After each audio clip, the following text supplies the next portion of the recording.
Congresswoman Gabbard, your thoughts on equal pay. Yeah, well, first of all, let's recognize the situation we're in, that the American people deserve a president who will put your interests ahead of the rich and powerful. That's not what we have right now. I enlisted in the Army National Guard after the al-Qaeda terror attacks on 9/11, so I could go after those who had attacked us on that day. I still serve as a major, served over 16 years, deployed twice to the Middle East, and in Congress serve on the Foreign Affairs and Armed Services Committees for over 6 years. I know the importance of our national security, as well as the terribly high cost of war. And for too long, our leaders have failed us, taking us from one regime change war to the next, leading us into a new Cold War and arms race, costing us trillions of our hard-earned taxpayer dollars and countless lives. This insanity must end. As president, I will take your hard-earned taxpayer dollars and instead invest those dollars into serving your needs. Things like health care, a green economy, good-paying jobs, protecting our environment, and so much more. Congresswoman Gabbard, Yes. weigh in here.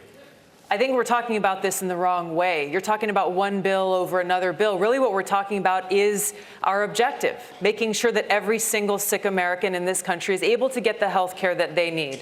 I believe Medicare for all is the way to do that. I also think that employers will recognize how much money will be saved by supporting a Medicare for all program, a program that will reduce the administrative costs, reduce the bureaucratic costs, and make sure that everyone gets that quality health care that they need. I also think if you look at other countries in the world who have universal health care, every one of them has some form of a role of private insurance. So I think that's what we've got to look at, taking the best of these ideas, but making sure unequivocally that no sick American goes without getting the care that they need, regardless of how much or little money they have in their pocket. Congresswoman, you've said you would sign back onto the 2015 deal. Would you insist, though, that it address Iran's support for Hezbollah? Let's deal with the situation where we are, where this president and his chicken hawk cabinet have led us to the brink of war with Iran. I served in the war in Iraq at the height of the war in 2005, a war that took over 4,000 of my brothers and sisters in uniforms' lives. The American people need to understand that this war with Iran would be far more devastating, far more costly than anything that we ever saw in Iraq. It would take many more lives. It would exacerbate the refugee crisis. And it wouldn't be just contained within Iran. This would turn into a regional war. This is why it's so important that every one of us, every single American, stand up and say, no war with Iran. We need to get back into the Iran nuclear agreement, and we need to negotiate how we can improve it. It was an imperfect deal. There are issues like their missile development that needs to be addressed. We can do both simultaneously to prevent Iran from developing a nuclear weapon and preventing us from going to war. Time is up. I have just a very quick follow-up. Well, what would your red line be for military action against Iran? Look, obviously, if there was an attack against our troops, then there would have to be a response. But my point is, and it's important for us to recognize this, is Donald Trump and his cabinet, Mike Pompeo, John Bolton, and others, are creating a situation that just a spark would light off a war with Iran, which is incredibly dangerous. That's why we need to de-escalate tensions. Trump needs to get back into the Iran nuclear deal and swallow his pride, put the American people first. One of the first things you did after launching your campaign was to issue an apology to the LGBTQ community about your past stances and statements on gay rights. After the Trump administration's rollbacks of civil rights protections for many in that community, why should voters in that community, or voters that care about this issue in general, trust you now? Well, let me say that there is no one in our government at any level who has the right to tell any American who they should be allowed to love or who they should be allowed to marry. My record in Congress for over 6 years shows my commitment to fighting for LGBTQ equality. I serve on the Equality Caucus and recently voted for passage of the Equality Act. Maybe many people in this country can relate to the fact that I grew up in a socially conservative home, held views when I was very young that I no longer hold today. I've served with LGBTQ service members, both in training and deployed downrange. I know that they would give their life for me, and I would give my life for them.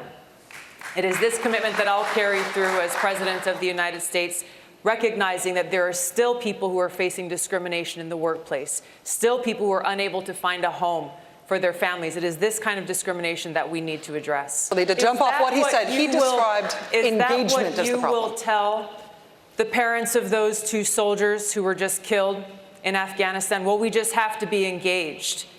As a soldier, I will tell you that answer is unacceptable. We have to bring our troops home from Afghanistan. We are in a place in Afghanistan where we have lost so many lives. We've spent so much money, money that's coming out of every one of our pockets, money that should be going into communities here at home, meeting the needs of the people here at home. We are no better off in Afghanistan today than we were when this war began. This is why it's so important to have a president and commander-in-chief who knows the cost of war and who's ready to do the job on day one. I am ready to do that job when I walk into the Oval Office. Thank you very much.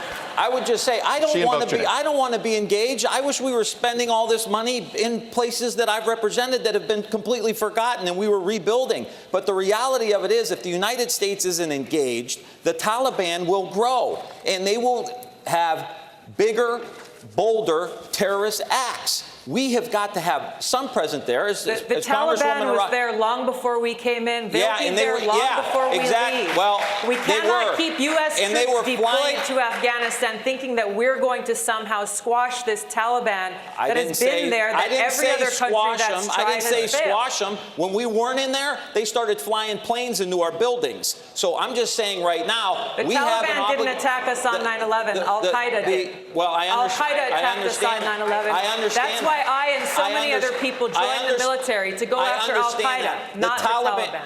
The Taliban was protecting those people who were plotting against us. All I'm saying is, if we want to go into elections and we want to say that we got to withdraw from the world, that's what President Trump is saying. We can't. I would love for us to. Who's protecting Al-Qaeda right now in Saudi Arabia? It's a simple question. What is the biggest threat to who is the geopolitical threat to the United States? Just give me a one-word answer. The greatest threat that we face is the fact that we are at a greater risk of nuclear war today than ever before in history. You know, our nation was founded on the principles of service above self. People who fled kings who literally prospered on the backs and the sacrifices of people, coming here to this country, instead putting in place a government that is of, by, and for the people. But that's not what we have. Instead, we have a government that is of, by, and for the rich and powerful. This must end.